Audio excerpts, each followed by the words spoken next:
Good morning. Thank you for joining me for another 5 good minutes with the Word.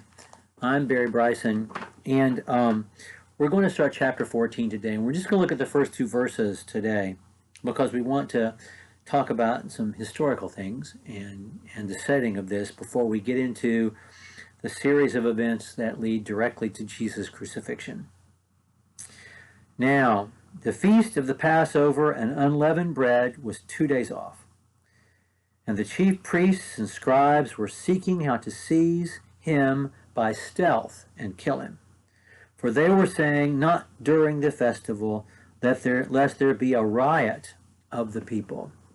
So there is a plot to kill Jesus, but they need to take him by stealth, and they're wanting to wait till after the Passover is done to do it. But an opportunity is going to fall into their laps later in the chapter. They don't want to start a riot. We've mentioned before about the difficulty of the time, the insurrection that will bring about the destruction of Jerusalem has already fomented itself. Jerusalem was populated by terrorist sects who would go into crowds and assassinate people, and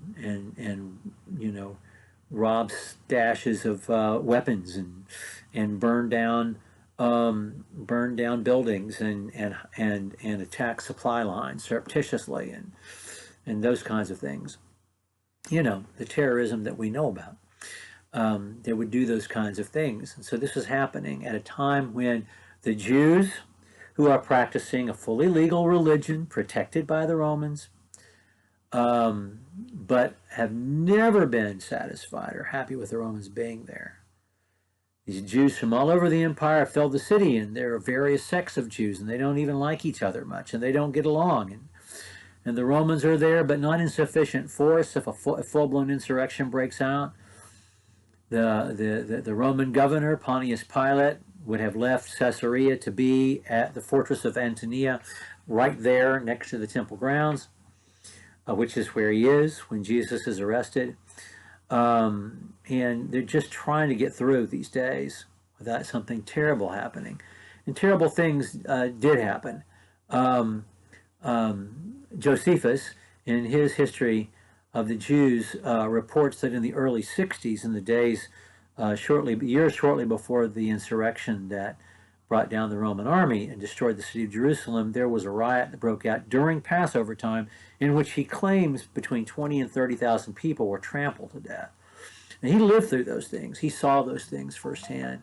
And of course, this is an ancient document, and these are not, this is not a forensic body count, but we can imagine that thousands, maybe many thousands of people died on a single day because of a riot in Jerusalem when the city was so packed, and something bad had happened.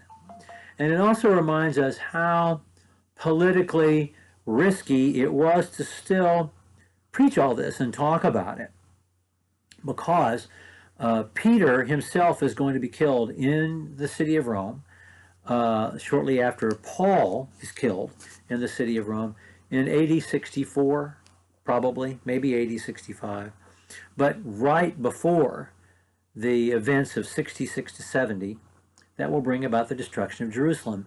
I mean, this is happening. I mean, Pearl Harbor hasn't happened, but Dunkirk has. Okay, and the Nazis have already taken the Sudetenland, and they've already taken Paris. So, I mean, that's where we are in the game when Peter is preaching these things and Mark is writing them down, so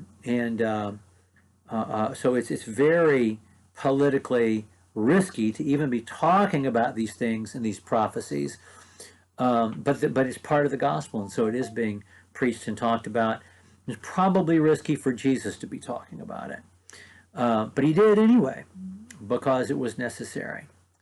So we've already seen that the Pharisees and the Herodians, which is like saying, QAnon and Antifa,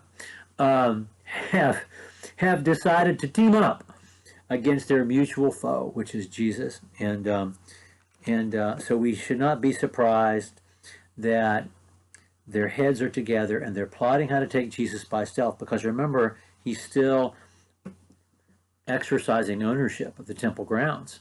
He's the most popular man in the city. He entered the city with the people claiming that he was the son of David, the promised Messiah. They can't just take him in the open.